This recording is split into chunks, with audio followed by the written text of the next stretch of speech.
ETF index mutual funds నేర్చుకుని stock మార్కెట్లో రాణించాలనుకుంటున్నారా? వెంటనే ఈ నెంబర్కి కాల్ చేయండి. సో గైస్ మనం చూస్తున్నాం కదా రీసెంట్గా పాస్టర్ చేసినటువంటి వ్యాఖ్యలకి అందరూ హిందూ ఆడవాళ్ళు ఎవరైతే ఉన్నారో అందరూ కూడా రియాక్ట్ అవ్వడం జరుగుతుంది. దీనికి సంబంధించి చాలా మంది కూడా కేసులు పెట్టడం కూడా జరుగుతుంది. అయితే ఇదే అంశానికి సంబంధించి మరింత సమాచారం మనతో మాట్లాడడానికి the fire brand karate Kalyani గారు ఉన్నారు. సో వారి మాటల్లో మరింత సమాచారం ఒకసారి అడిగి తెలుసుకుందాం. హలో, నమస్తే కరాటే కళ్యాణి గారు. నమస్తే అమ్మా. నమస్తే. Yeah, so ma'am Suman TV నుంచి కాల్ చేస్తున్నాము. యాక్చువల్లీ మనం చూస్తూ ఉన్నట్లయితే ప్రస్తుతం ఈ యొక్క హాట్ టాపిక్, సో ఇది ఒక దుమారం రేపిందనే చెప్పాలి పాస్టర్ చేసిన వ్యాఖ్యలు. సో దీన్ని మీరు ఏ కోణంలో తీసుకుంటారు, అసలు మీరేమంటారు? ముందుగా వాళ్ళకి పబ్లిసిటీ కావాలి కాబట్టి హిందువుల గురించి, హిందూ దేవి దేవతల గురించి మాట్లాడుతూ ఉంటారు. ఏ పాస్టర్ అయినా వాడు ఫేమస్ అవ్వాలంటే వాడు బురద వేయాల్సింది హిందూ మతం మీద, హిందూ ధర్మం పైన, ఏదో విధంగా హిందుత్వాన్ని ఎంచుకొని వాడు ప్లాన్ చేసుకుంటాడు. ఇక్కడ విషయం ఏమిటంటే వీళ్ళు ఎవరైతే మాట్లాడిన సదర్ పాస్టర్ ఉన్నాడో ఆయన తాత తండ్రులు పుట్టింది కూడా ఇదే భారతదేశంలో. వాళ్ళందరూ ఇక్కడే మనుగడ సాగించారు. అతని తాత ఎవరు అని అడిగితే అందరూ హిందువులే. అందరికీ తెలిసిన విషయం ఇది, జగమెరిగిన సత్యం ఇది.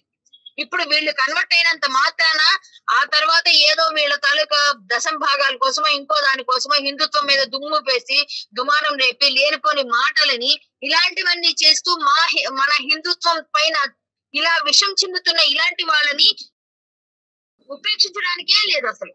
ఇంకొక విషయం ఏమిటంటే భారతదేశంలో అన్నింటికీ ఒక పవిత్రత ఉంటదండి. ఇప్పుడు పువ్వులు అనేసరికి మనం భారతదేశంలో కట్టు, బొట్టు, జడ, గాజులు, పువ్వులు ఇవన్నీ కూడా మన భారతీయ సంస్కృతి సంప్రదాయాల్లో భాగం అండి. అందులోనూ ప్రతి భారత నారి కూడా ఎంతో ఇష్టంగా వాళ్ళు తలని పూలదండ పెట్టుకుంటే వీడెవడో వచ్చి ఈ పూలు ధరించిన వాళ్ళు మా చర్చిల దగ్గర ఇవన్నీ పెట్టరు, మా దగ్గర ఇవి మాట్లాడరు, ఇలా చేసిన వాళ్ళందరూ కూడా ఎలాంటి వాళ్ళు అన్నది అంటే చెప్పకుండానే చెప్తూనే భారతదేశంలో ఉన్న ప్రతి భారతీయ స్త్రీని కించపరిచాడు ఆయన. మళ్ళీ తిరిగి వాళ్ళు ఏం చేస్తున్నారంటే వాళ్ళ డబ్బుల కోసం, వాళ్ళ తాలూకు ప్రాపకండా కోసం హిందుత్వం పైన బురద చిమ్మి, విషం చిమ్మి ఆడవాళ్ళందరినీ ఇంత నీచంగా మాట్లాడితే ఏ ఆడపిల్ల ఇక్కడ భారతీయ స్త్రీగా ఉన్న ఎవరు కూడా ఉపేక్షించరండి. చాలా చాలా నీచమైన చర్య చేశాడని, హేయమైన చర్య ఇది. ఇక్కడ వాళ్ళ తల్లి, వాళ్ళ తాత, వాళ్ళ నానమ్మ వాళ్ళందరూ ఆ పువ్వులు పెట్టుకొని వీళ్ళని కని ఉంటారు. ఆ పువ్వులు పెట్టుకున్నంత మాత్రాన వీళ్ళందరూ కూడా ఇలాంటి వాళ్ళు అయితేనే పెట్టుకుంటారు, మా వాళ్ళు అలా చేయరు, దేవుడు పరిశుద్ధంగా ఉంచాడు కాబట్టి మా వాళ్ళందరూ ఇలా ఉన్నారంటే మిగిలిన వాళ్ళందరూ ఏంటి నీకు ఏమని తెలుసు నీకు? అసలు భారతీయత గురించి, భారతదేశంలో పుట్టిన నువ్వు భారతదేశాన్ని నువ్వు మళ్ళీ వేలైతే విధంగా మాట్లాడుతున్నావు అంటే, సంస్కృతి సంప్రదాయాల మీద నువ్వు మాట్లాడుతున్నావు అంటే నువ్వు మనిషివా లేకపోతున్నాను వాడి నేను అసలు కనీసం ఆలోచన లేదు. ఒక ఆడపిల్లలకి గౌరవం ఇచ్చే భారతదేశంలో పుట్టి ఆడవాళ్ళు పెట్టుకునే మొత్తం పువ్వుల పైన వేశ్యలు అనే విధంగా అర్థం వచ్చే విధంగా నువ్వు మాట్లాడుతున్నావు అంటే నిన్ను ఎందుకంటే తగిన శాస్తి జరగాలి అంటే వీళ్ళపైన క్రిమినల్ కేసులు బుక్ అవ్వాలి, వీళ్ళకి అరెస్టులు జరగాలి. ప్రతి ఒక్కరు కూడా ఒళ్ళు దగ్గర పెట్టుకొని భారతదేశంలో ఇలా మాట్లాడాలి, ఇలా ఉండాలి, ఆడవాళ్ళని కించపరిచే విధంగా ఎవరు వ్యాఖ్యలు చేయకూడదని అర్థం అవ్వాలంటే వీళ్ళ క్రిమినల్ కేసులు పెట్టాలండి. ఈ రోజు నేను సిసిఎస్ కి వచ్చాను, క్రిమినల్ కేసు వారిపైన కేసు పెట్టించడానికి వచ్చాను. ప్రతి స్త్రీ కూడా ఇందులో స్పందిస్తున్నారు, ప్రతి ఒక్కరు కూడా దీన్ని ప్రతిఘటిస్తున్నారు. ఇలాంటివి ఇంకొకసారి పునరావృతం కాకుండా ఖచ్చితంగా మేము హిందూ సంఘాలు అందరి తరఫున, నేను కూడా హిందూ సంఘాన్ని నడుపుతుంటాను, ప్రతి దానికి హిందుత్వం కోసం మేము పోరాడుతూ ఉంటాం. ఇప్పుడు మా సంఘాలన్నిటితో కలిపి ఈ రోజు నేను వీడికి బుద్ధి వచ్చే వరకు కూడా మేము వీడిపైన కేసులు పెట్టిస్తాము, కేసులు పెడతాము, క్షమాపణ చెప్పి తప్పైపోయిందని ముక్కు నేలకు రాసే విధంగా మాట్లాడిస్తాం ఖచ్చితంగా.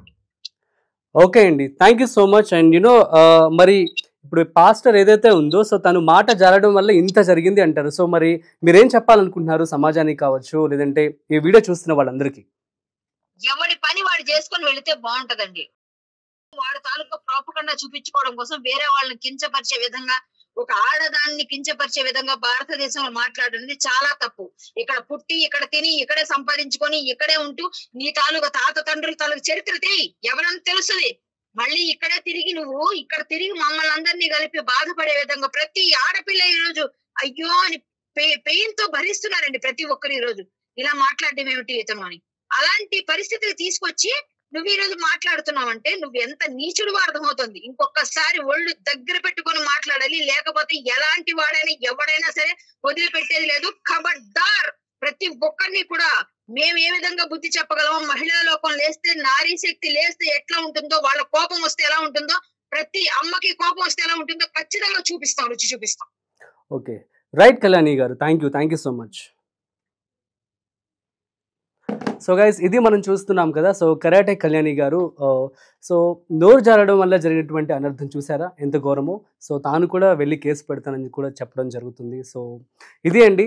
సో మీరైతే ఏమనుకుంటున్నారో దీని గురించి కామెంట్ అయితే చేయండి. So that's it. సో మరి ఈ అంశం గురించి మీరందరూ ఏమనుకుంటున్నారో కామెంట్ చేయండి.